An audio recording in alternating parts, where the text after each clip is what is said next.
Hello, and thank you for joining us for day 9 of Architizers Future Fest. To those of you who've attended our previous talks, welcome back. And if this is your first event, thank you for joining us. Future Fest comprises an epic series of 15 live talks with A+ award winners from all over the world, forming a vibrant celebration of architectural innovation. It's also our way of warming up for the 11th annual A+ Awards, which opens for entries on October 17th this year. And you can stay tuned for more details on that a little later on. For those of you who don't know me, I'm Paul Keskes. I'm the editor-in-chief at Architizer.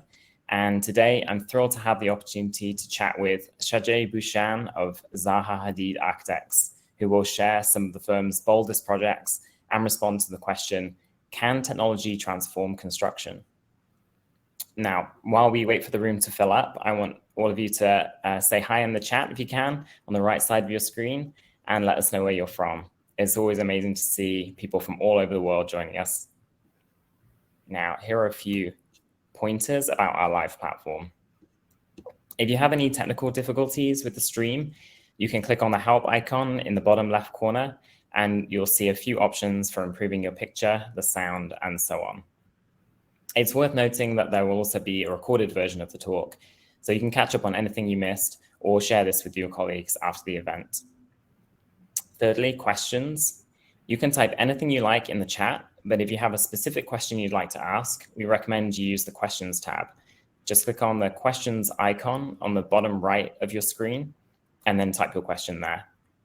If you see a question from someone else you'd be interested in hearing, you can upvote it, and I'll aim to ask Shajay the most popular questions a little later on. And finally, feel free to use that react button whenever you see something you like. To register for future talks, you can go to architizer.com and click on the very top article there. Then you can scroll down to learn more about each talk and click the accompanying links to sign up for each one. You can also use this article to go back and view recordings of our previous 8 talks. Now I'm thrilled to introduce Shajay Booshan. An aspiring polymath, Shajay is an associate director at Zaha Hadid Architects, where he co-founded and heads the Computation and Design Research Group, ZHA Code. Shajay pursues his scientific interests in digital design and robotic fabrication as a PhD candidate at the Block Research Group at the ETH Zurich, and previously as a Masters of Philosophy graduate from the University of Bath. He is a graduate from and a studio master at the postgraduate course of Design Research Laboratory at the Architectural Association in London. And there he explores the intersection of computer graphics, video games, metaverse technology, urban development, and modern methods of construction. So, Shajay, I'll hand over the mic to you. What have you got in store for us today? Yeah, thanks a lot, Paul. Thanks for the introduction, and also thanks for the opportunity to speak and engage with your audience. Today, I'm going to talk about 2 projects and kind of try and present 2 pilot projects, like present an optimistic view on how technology is indeed transforming design and construction and how it can have a deeper impact on the built environment and the challenges facing that our industry today. So these 2 projects, both are experimental and pilot projects. Like they represent, hopefully, like the cusp of things to come. And I speak of these 2 projects from a position of both gratitude and also fortune, in a sense, that for the last 15 years, like I've had a kind of ringside view on the leading professional research and academic arenas, and for work at Zaha Hadid Architects, as Paul mentioned, and I also get to engage with a lot of students and talent from all over the world at the AA Design Research Lab in London, and also at the Block Research Group at the Swiss Institute of Technology, or ETH Zurich. Get to see the kind of emerging technologies and then participate in creating some of that and exploring it scientifically. So So for the last many years, like we've been building a lot of research prototypes just to explore the edge of where design and construction technologies are progressing and how they can be contributing to a collaborative, co-authored, and cumulative body of work and global best practice, whilst at the same time getting attuned to local peculiarities and local cultures in the kind of construction sense and in the built environment sense. So, and a lot of that work, again, through our professional projects at ZHA is beginning to bear fruit. Like in, as a team, we are now grown beyond 20, and we contribute to all kinds of projects from stadiums to metro stations to master plans and so on, and all of them share this enthusiasm for collaborative, cumulative, and research-led practice, like kind of standing on the shoulders of giants. So with that kind of optimism and background, like one of the topics that like has been kind of dear to us at the firm, but also particularly to me, is the idea of density and urban density.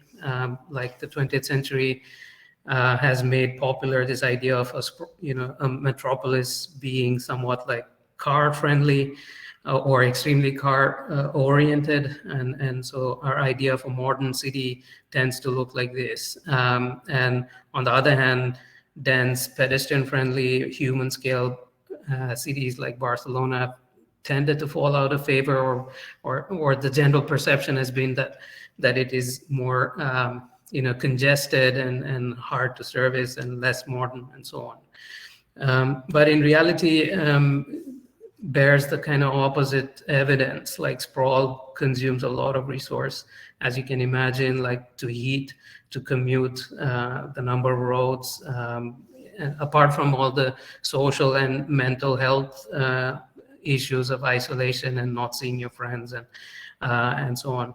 So just as you can see here between Atlanta and Barcelona, like the same population, but almost like an order of magnitude different carbon emissions, and that's only in the transport sense, and you can imagine everything else that comes off of that.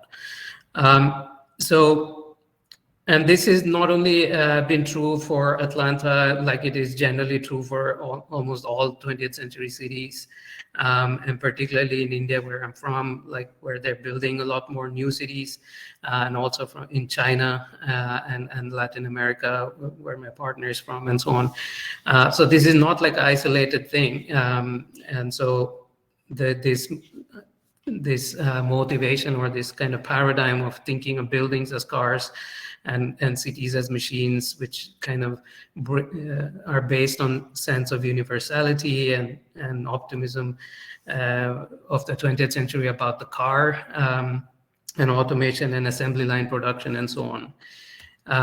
And so you can see the similarity, like this is like the pinnacle of like technology and in the 20th century in a way, mass manufacturing, and that has also transferred over in some of the experiments with prefabricated housing and buildings, like so there's the Lustron house, borrowing this idea that you should build the entire house with less than 10,000 parts, similar to the kind of 10,000 part constraints that automobile manufacturing imposes on itself.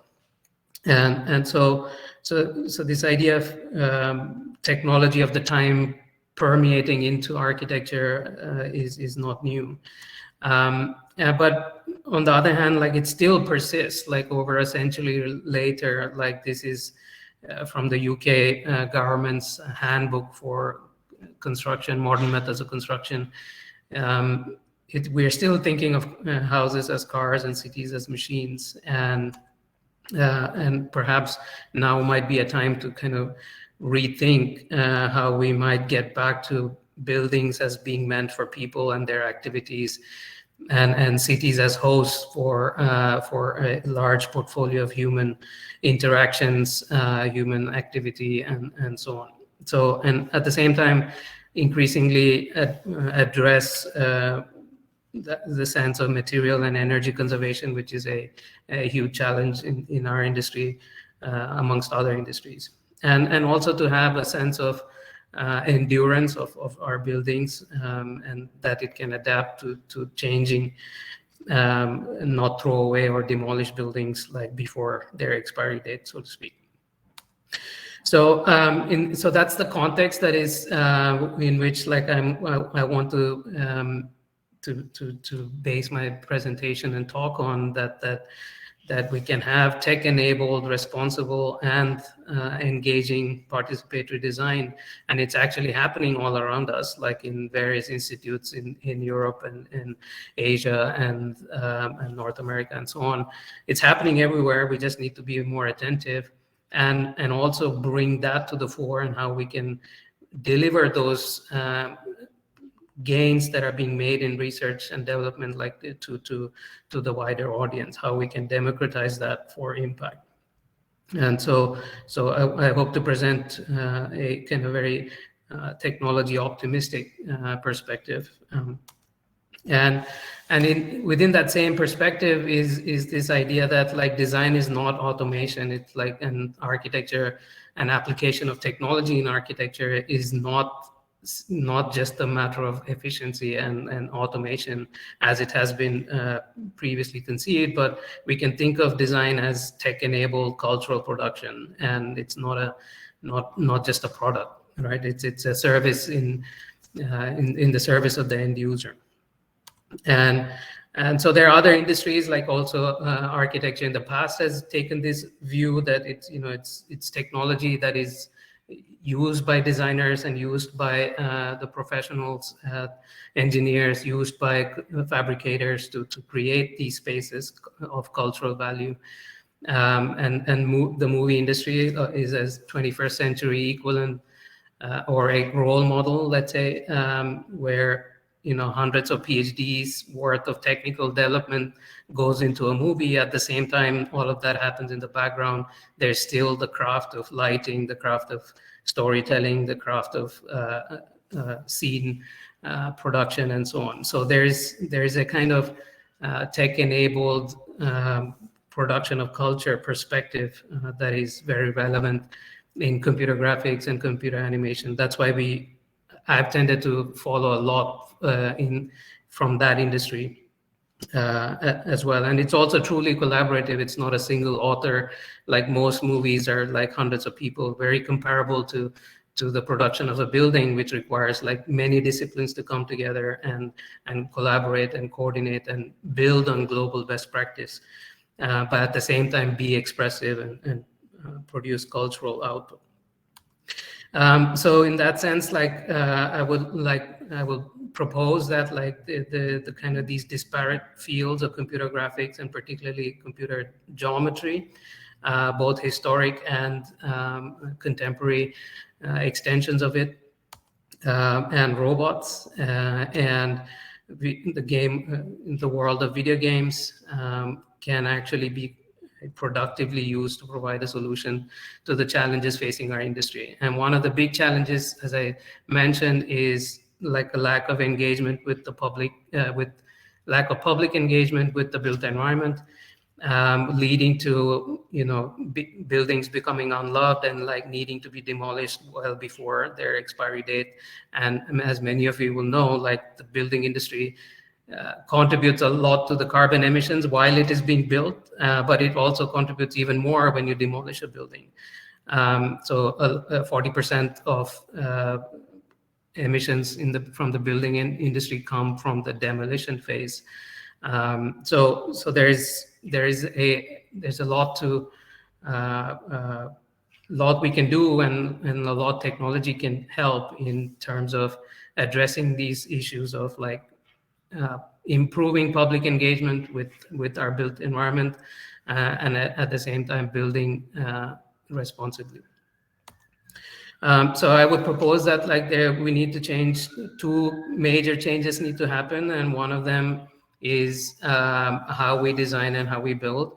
And this is where I think like a lot of historic and contemporary research and development in geometry and robotic manufacturing has a key role to play.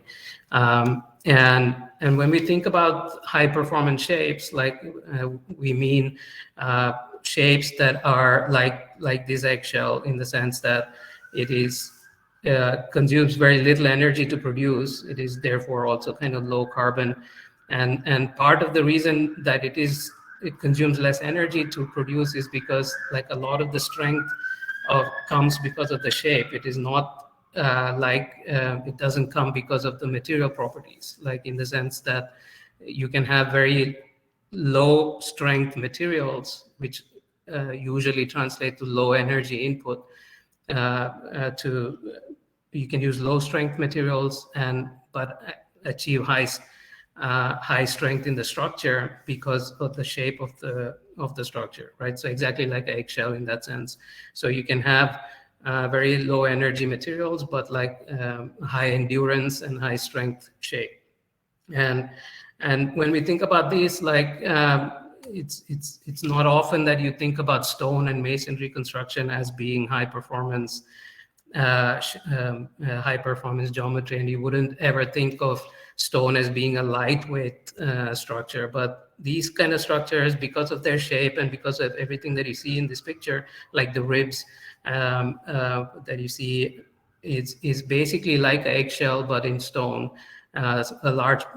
Quite the large areas of these are very, very thin for the material they're built in and for the spans that they have.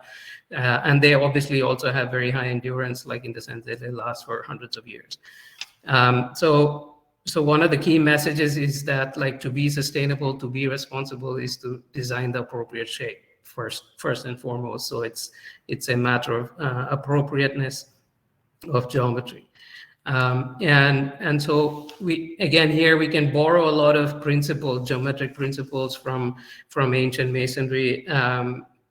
And one such principle is these curved shapes. You know, as you can see here, arches and domes and walls, they, because of their shape, have achieved a lot of strength. And so you can therefore use sunburnt bricks, which are not high energy consuming material, like unlike steel, which you have to take raw material and pump in a lot of energy to convert it into high strength. So you can use curved shapes and therefore use low strength material. So that's principle one. Second principle is also evident here, is laying of material in very specific geometric patterns. Like, as you can see here, the bricks are not laid arbitrarily. They follow a pattern of curvature along the shape, along the walls and along the domes. And so this principle of aligning material in relation to the expected force flow is the second principle that is very much relevant even today. And so both these principles can be transferred over to new emerging technologies like 3D concrete printing, whereby you can lay material in exactly where it is needed, but also along the directions in which the material performs in maximally. So these are the principles exactly that are demonstrated by Striatus, which is a collaborative, co-authored pilot project, the technology demonstrator between Block Research Group, Zaha Hadid Architects, Incremental 3D, who are the 3D printing company in Austria, and Holcim Material Engineering. So, and this demonstrator tries to highlight these principles of curvature using aligning material laying out material where it's needed, aligning it along the force flow, etc. So you can see that these print layers, they're not horizontal, they're perfectly aligned perpendicular to the kind of arch. Like, so in that sense, they behave like a Roman arch would, right? Like where you can imagine that it is not horizontal cuts, like they're aligned in these arch-like fashion. So it's that idea, but like made at the scale of the material layers. And the second, so when you combine these two principles and technology, you can, on the one hand, lay material exactly where it's needed. So thereby, like this stone, artificial stone, in this sense, is almost hollow, like up to 40% hollow, as you can see here. And as you can see on the right, these layers of material are not horizontal, like they are inclined, and they express the flow of forces down to ground. And so this kind of fully compresses the concrete, and as we all know, concrete works best in compression. So, and altogether, like the 53 pieces of stone, artificial stone, were printed in about 84 hours total, and each of them weighs about between 400 to 600 kilograms, or 400 to 700 kilograms, and you can be transported. It was here to Venice, with just a very lightweight infrastructure, right? Like you only need a boom mast to lift these, and not so many people either. And subsequently, it was assembled, dry assembled, so it's not wet construction. And so it's basically assembled piece by stone. And like the ancient principle of arches, as soon as you put in the keystones, it locks the structure, and then you can remove the scaffolding.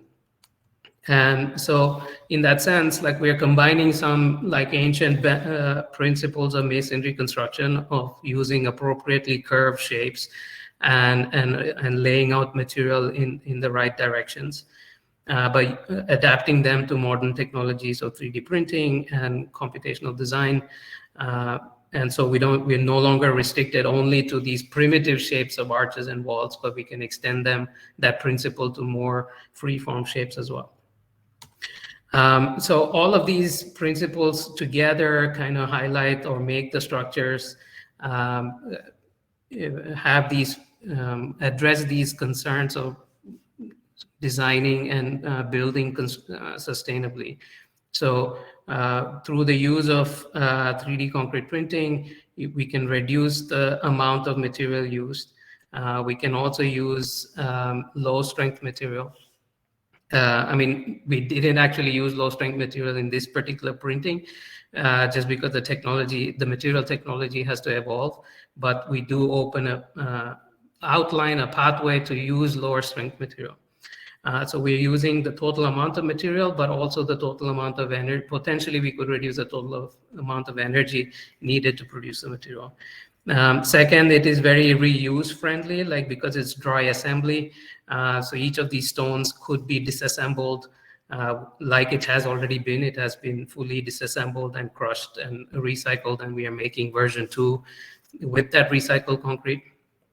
And so it is also reuse friendly, and at the same time, it's recycling friendly. Why? Because all of the structure doesn't have much steel. The only steel that there is at the base, like these feet, or and also a rod, that a tension tie that connects all the feet together so that the feet doesn't spread. So the material is cleanly separated. There's concrete, which is distinctly separated from the steel, and this makes it easier to recycle, easier to crush. And so one of the big problems with concrete recycling is that, like, because it comes mixed, you can only downcycle the material. So typically, concrete that is recycled is used for fillers on roads and so on, so as aggregate material. But this opens the path, like, to actually upcycle, or at least you retain the use of concrete, because you're not mixing it with like all kinds of aggregate, and you're cleanly separating the materials and so on. So altogether, it's like a pilot project, a demonstrator that, like, hopefully presents a pathway to designing in a elegant, beautiful way, which is historically relevant, but at the same time also instrumental to being designing in a circular, sustainable way. And you may always say, like, what's the point of having another footbridge? Like, there are not that many footbridges being built or that many pavilions being built. But the exact same principles like Block Research Group has already been showing, and they're commercializing this product, a floor slab that uses exactly the same principles of geometry. And you can see the use of curvature at the bottom, use of geometric patterns on the top. It makes the floor slab like about 70% lighter than a typical floor slab. And not only that, it saves like a lot of concrete and a lot of steel. And when you combine this with the fact that like 40% of the weight of a building is in the floor slab, we can imagine it really does open up a pathway to saving material and saving energy in the construction of buildings. So that's the kind of pathway in which like research can translate into a technology demonstrator and then further on to building products and so on. So and again, I feel very fortunate that like just in a short span of like 10 to 12 years that I have been active in this field, like already there's like tremendous progress being made.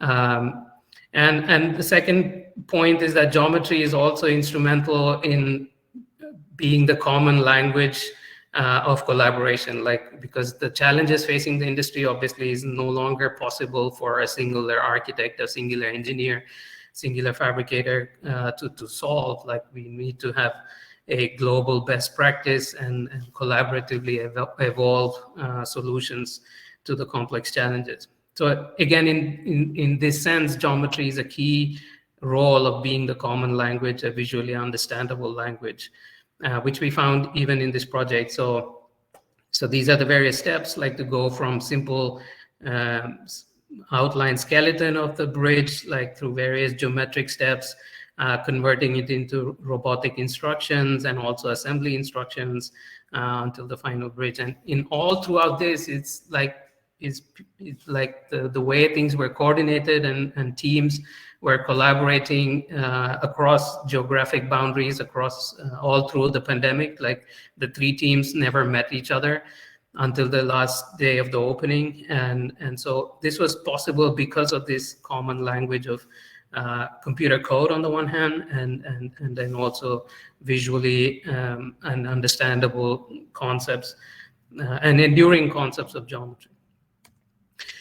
So yeah, so this is the kind of workflow. Like each one of these bars is like is in itself, or can be unpacked into like several research papers worth of and PhDs worth of work. But like the pink relates to the design team, kind of broadly speaking, and green relates to the kind of fabrication, and each of the blue is like relates to the structural engineering.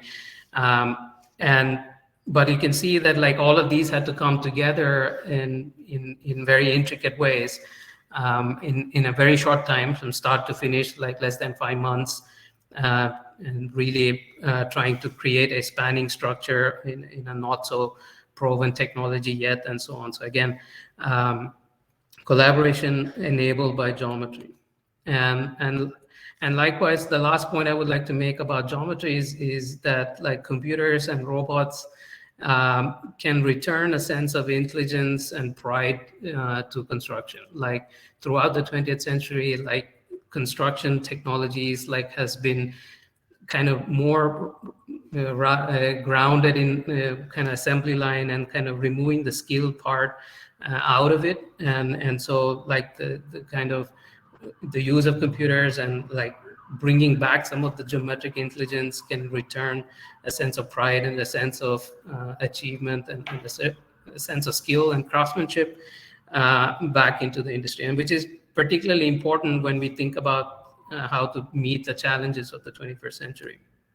And so, for example, like again, geometry is very useful. Like this was part of like the kind of learning curricula for all constructors of the time. Like they needed to know how to cut the stone and how to cut a specific shape from a given block of stone, and how to lay them out, like without complex drawings and complex instructions.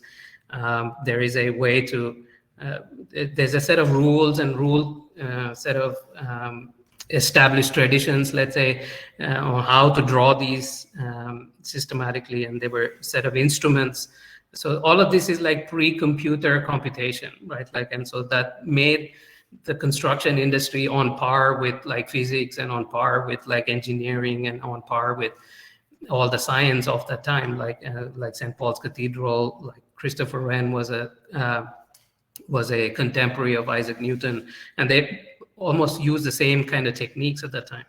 So it's that sense that we can regain and put architecture back on the right pedestal.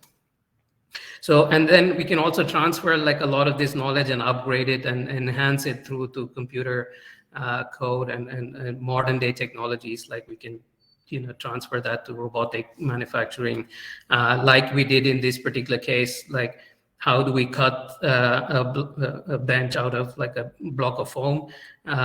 So 9 cuts later, you have the bench, and that's because the bench has been designed to be cut in this way.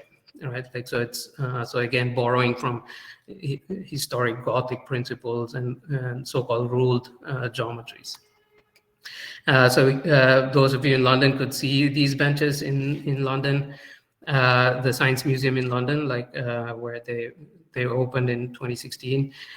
Again, you can ask like, what's the point of having like these a few benches in a small gallery in the middle of London? But the same principles can be extended to building products like SOM architects are already trying to do. Again, here the formwork is cut, like the shape that you see in the back is the formwork. And this is the concrete structure that was cast on top of the formwork. And you can see like this particular cut is exactly because if without this kind of customization technology, like you would have had to cast all of that concrete, which is not needed structurally. They're just there usually because it's easier not to cut it out. And so for the sake of ease of construction, like they typically waste all of that concrete, which is actually not needed structurally. Plus it prevents people from seeing through and so on. So these high complex technologies, like these complex shapes, have like more than one purpose, and we can revisit material conservation and space conservation, like through these modern means of fabrication and construction. Again, like same principle applies. Like if you can save some material per beam, like if you multiply that across all the beams in a building, you can imagine to make significant more saving, and so on. So I mean, the general principle being that like these floor slabs and benches and demonstrator pavilions that we are trying to that the discipline and the profession is trying to showcase could in a very short time become very popular and replace this standardized kit of parts from the 20th century, like and kind of upgrade them with these new sensibilities of preserving material and providing a new aesthetic that learns from history and so on. So so the principles being like digital concrete, digital timber, digital metal, all of this kind of relates to the idea that designing efficient shapes with an awareness of material properties, like in the 3D printed concrete case, that we use concrete in the way concrete wants to be used, like artificial stone, and addressing, already incorporating how things will be made, manufacturing constraints, and more importantly, also considering assembly and disassembly. For the most part, like buildings consider assembly when they do, but they hardly ever consider disassembly, as we said, like, and destruction or demolition actually causes as much pollution, or contributes a lot to the pollution of from the built industry. So digital material basically means enhancing, designing more efficient shapes with some awareness of all these constraints and opportunities. And plus, it also showcases a new aesthetic. It's and it can return a kind of pride, a civic pride in our buildings.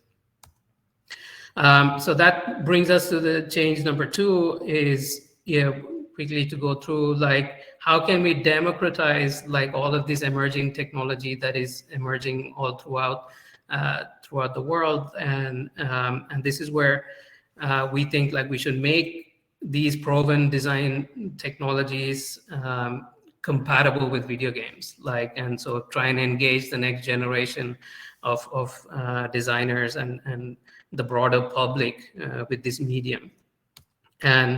And again, it's not a new idea, right? That like the 20th century building paradigm is popular because of like these similar attempts made in the 20th century, like of democratizing progress in the discipline. At that time, like reinforced concrete construction, this famous NAB patent system was made popular with the corresponding architectural design system, right? Like the Maison Domino.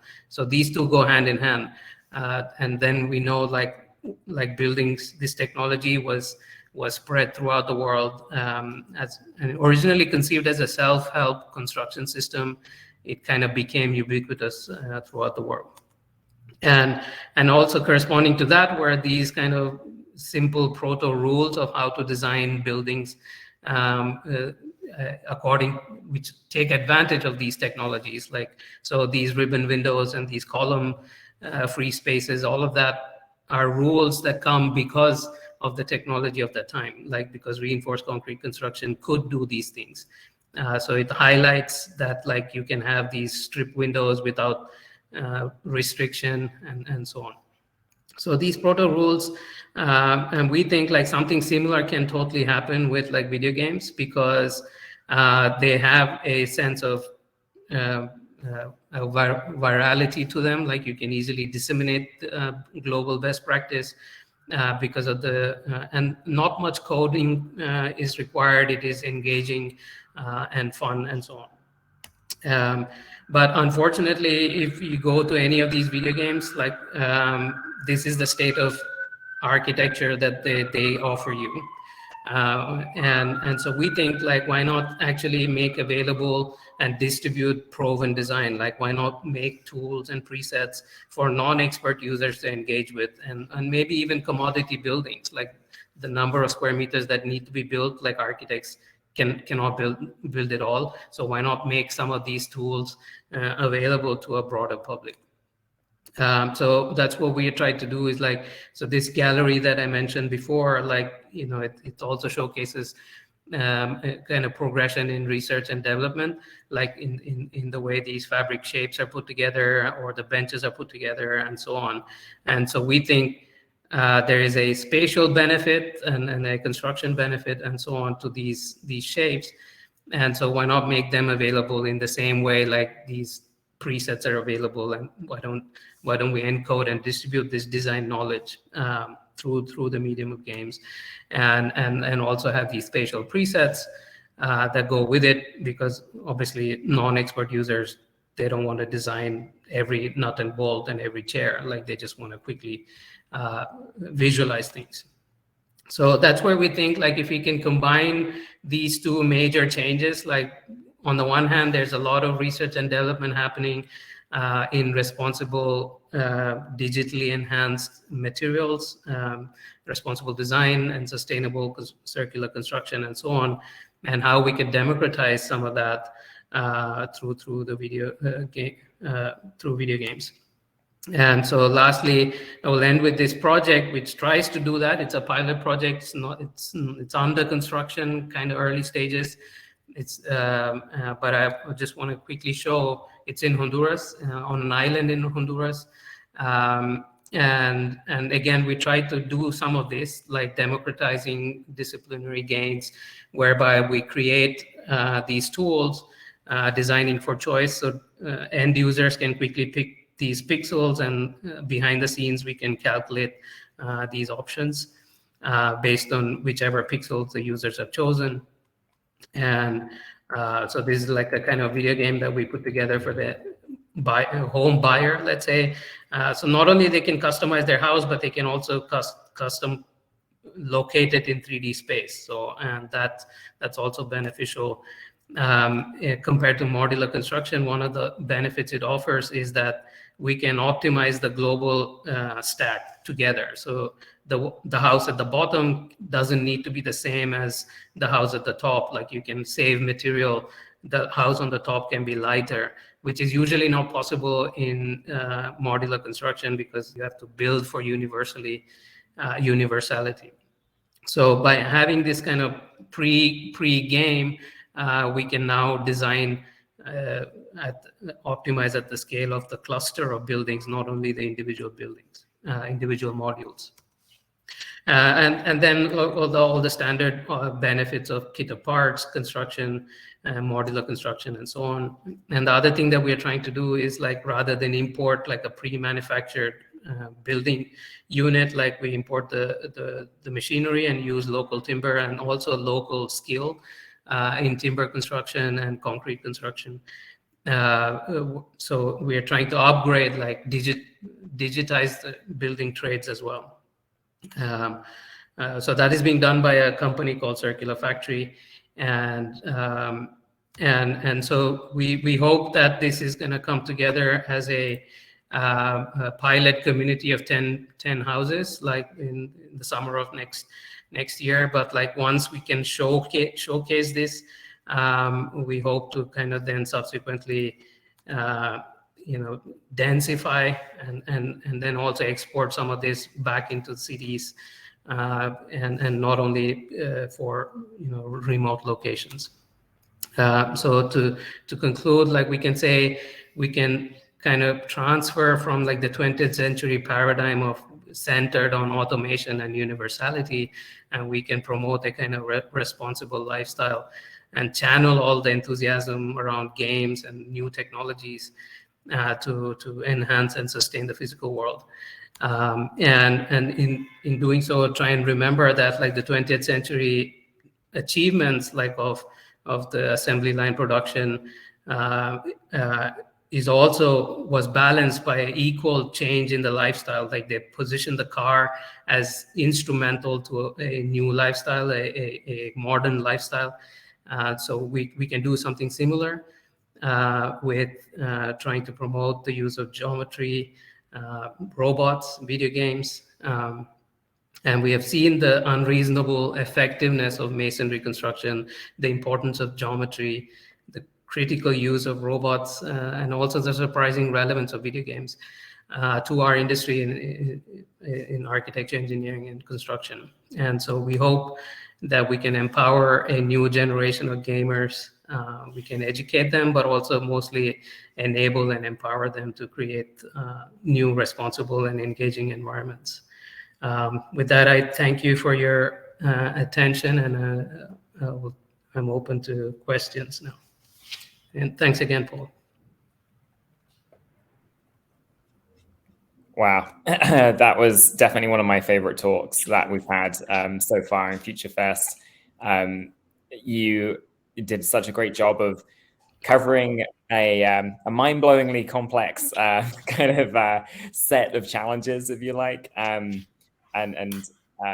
kind of crossing over into technology, but explaining it in a way that, as somebody who is more on the design end of things, so much not so tech savvy as yourself, very well communicated. So it was easy to understand. And it was also great to see the real world results, to see those projects like the bridge right here. So yeah, I will jump to questions in one moment. Just so everybody knows, there is a poll open right now in the bottom right corner of your screen. If you're interested in potentially following in the footsteps of Zaha Hadid Architects and many other amazing firms, and participating in the upcoming A+ Awards, potentially joining us on the stage next year if you're a winner, then you can request more information through that poll, and I'll leave that open for the rest of the talk. But I will jump to questions. I'm going to apologize in advance because I'm definitely not going to be able to get through all of these, but we'll get through a few. The top voted question is interesting. It's quite a practical question about the concrete 3D printing for a structure like this one, I guess. Anastasia asks, are there any deformations during the drying of the concrete in the 3D printing that affects the final result? Or I guess, how do you avoid something like that happening? Yes, so 3D concrete printing, as a technology has been evolving maybe for 20 years, and a lot of the focus has been on material and hardware engineering. And that is improving rapidly.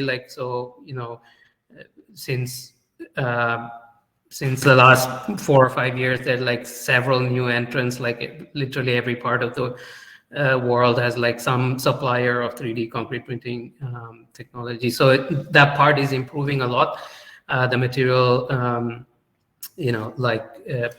things used to collapse a lot more while printing, because one of the peculiarities of wet 3D concrete printing is that while you're printing it, the material is wet, and it has to be wet, otherwise you cannot extrude concrete. But at the same time, it needs to harden sufficiently so that it can bear its own weight.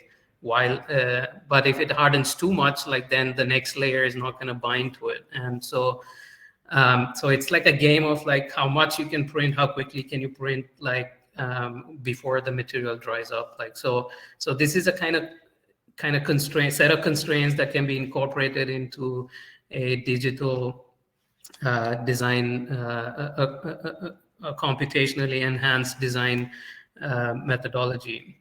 But the principle here is that that I want to highlight is whilst all of these material things are going on, if we think of concrete as a artificial stone, like a synthetic stone, a lot of these material aspects, we can leave that to the engineers and the evolving technology aspects. Whilst as designers, we can focus on the principles of what kind of shapes to design and how we can make it how we can adapt ancient principles of masonry construction and extend it and use it in a very contemporary way. And so again, I would try and emphasize the geometric principles of curvature and this kind of so-called discretizing, how to break down the shape into these big blocks of stone.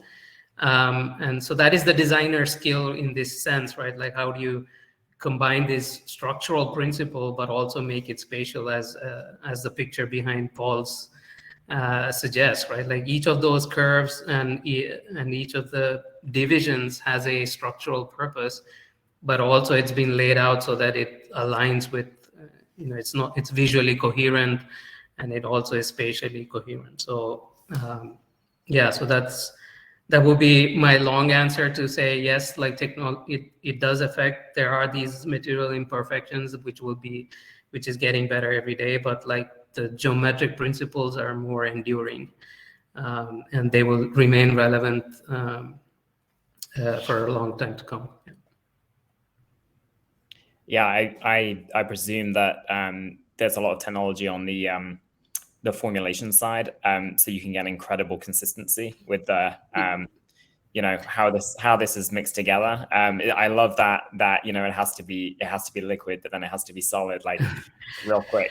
It's quite that's also a bit of a skill and a craft. I mentioned incremental 3D. They're also architects actually, and they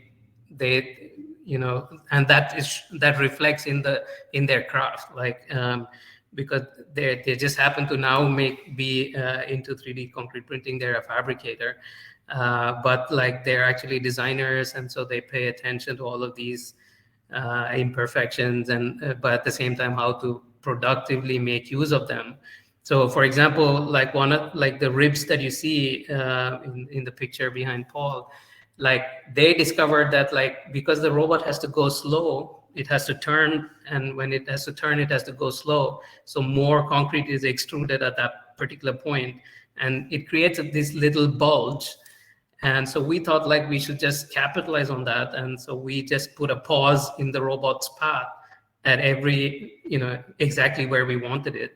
So you get this kind of effect of a rib which is not in the design, like it's just in the instructions to the robot. We just put a pause point.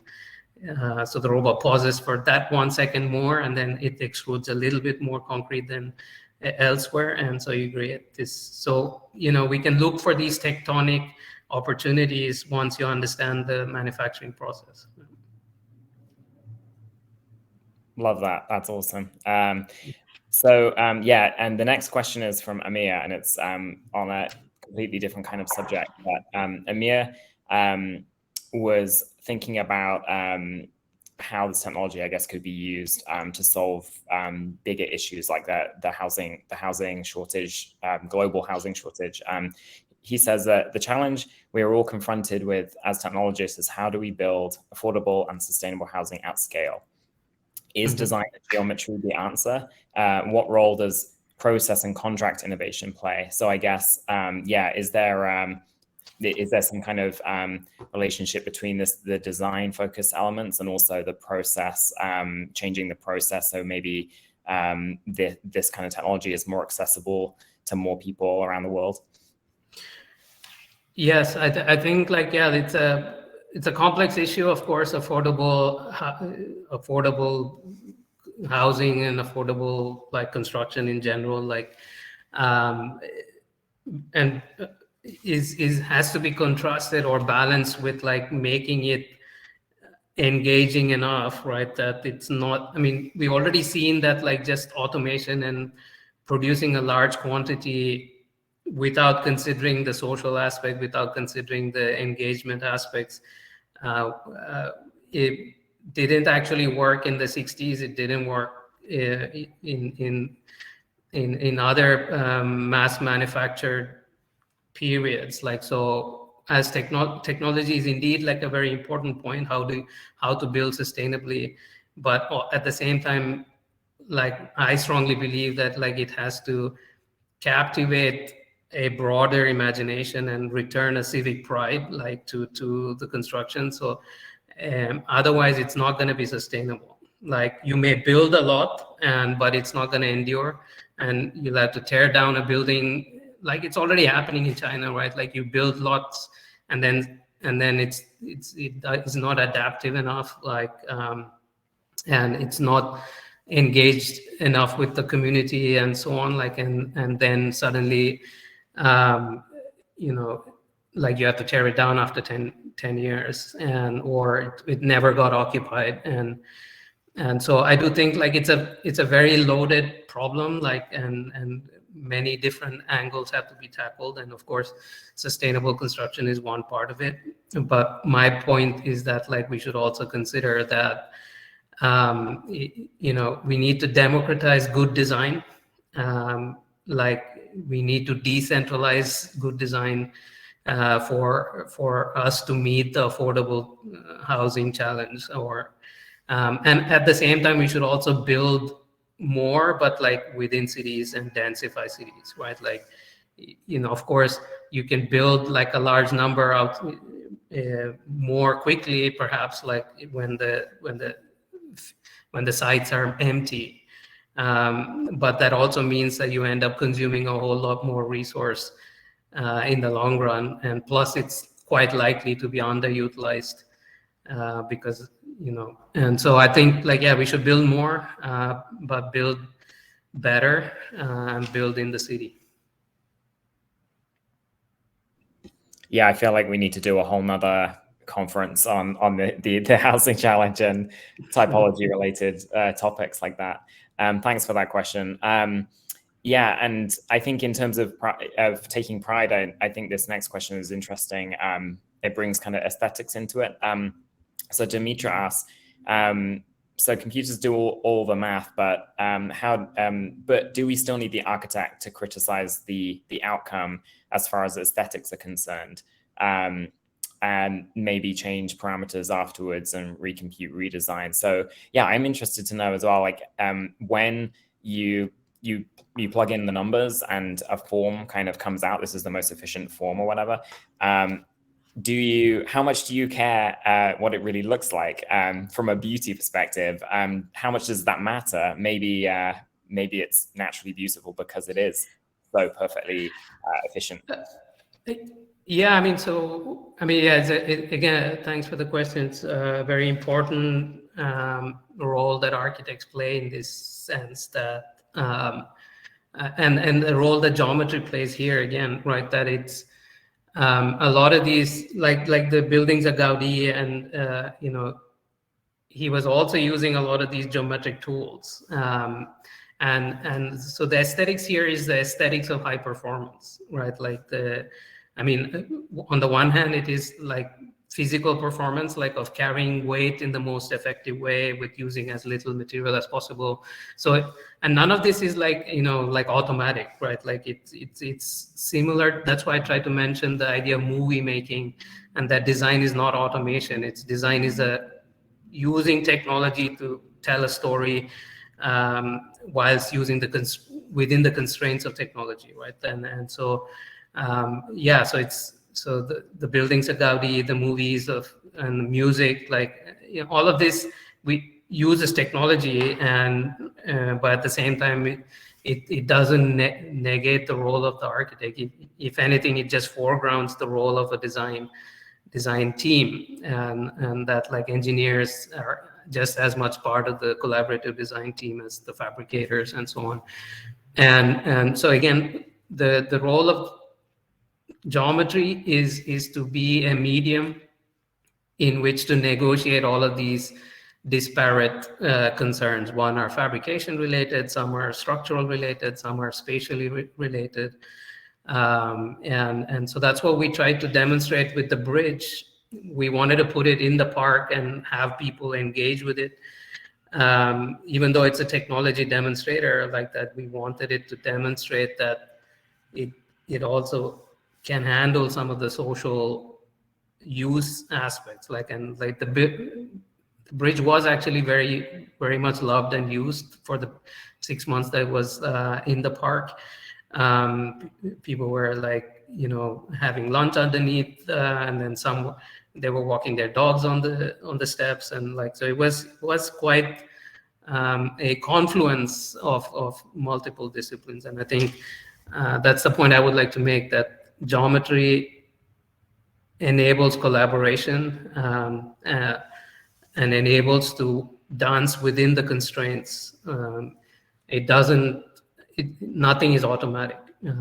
So it puts the role of the computer behind the scenes. Like, it's a human designer interaction. Yeah. Amazing. The number of questions coming in is quite overwhelming. So yeah, sorry for anybody that I missed, but I'm just working my way down a few of the most popular ones. Wesley asks, what are the risks to the architect for direct fabrication from digital models? So I guess, yeah, interesting to know, like, what kind of challenges you see from converting from software into hardware into construction. Can you talk a little bit about those challenges? Yeah, some of this was also relates to the regulatory challenges, I guess. Like, you know, some building codes are more permissive. Interestingly enough, like the floor slab, like, I mean, again, like, I'm speaking on behalf of, like, the Block Research Group, and so they made. So they kind of developed this floor slab in Switzerland.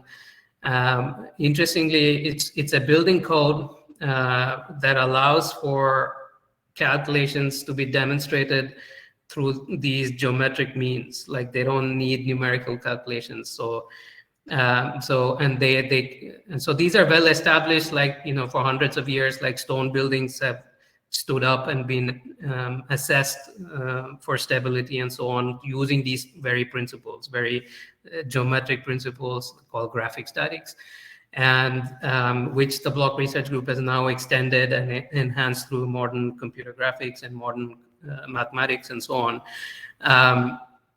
But it's still, at the root of it is still very geometric. And so Switzerland is permissive of that kind of demonstration of new technology and its structural stability and so on. And so, but at the same time, like, you know, maybe Also, UK is a bit better in that sense because there's all these historic masonry bridges and so on. So there's that history. But in North America, particularly in the US, like this would be a hard sell.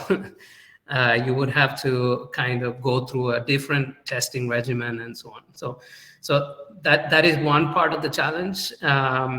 But the significant challenge, I think, is like to create a will in the people to want it, right? Like where once you create a socially engaging demonstrator and a broad spectrum of people see the value, not only is it sustainable, but it's also socially engaging, it's also visually pleasing, and it's exciting new things and then it becomes a pathway to make things happen. It's very difficult to achieve consensus in the built environment on the basis of only sustainability or on the basis of only efficient construction or on the basis of only cost or on the basis of only aesthetics. You need to achieve, you have to move the needle little by little, and these demonstrators play a huge part in that, I think. Yeah. That's a fantastic point to conclude on, I think. Anything that architects can do to excite people, you're more likely to get that adoption moving forward. I love that point. So yeah, I'm really sorry that we've run out of time for any more questions. There are plenty more, but I'm sure that we'll do this again, Shajay. Thank you so much for your incredible presentation, and thank you for everybody for joining us. If you're interested in learning more about the A+ Awards, do answer the poll before you leave. I'll leave it up a little bit longer. And also, yeah, join us tomorrow. We'll be talking about reimagining landscape architecture with Isabel Castilla of James Corner Field Operations. So join us tomorrow if you can. But for now, I'll say goodbye, and thank you again, Shajay. Really appreciate it. Yeah, thanks so much again, Paul and Hannah. Look forward to the other talks. Yeah. Thanks, everyone. Bye then.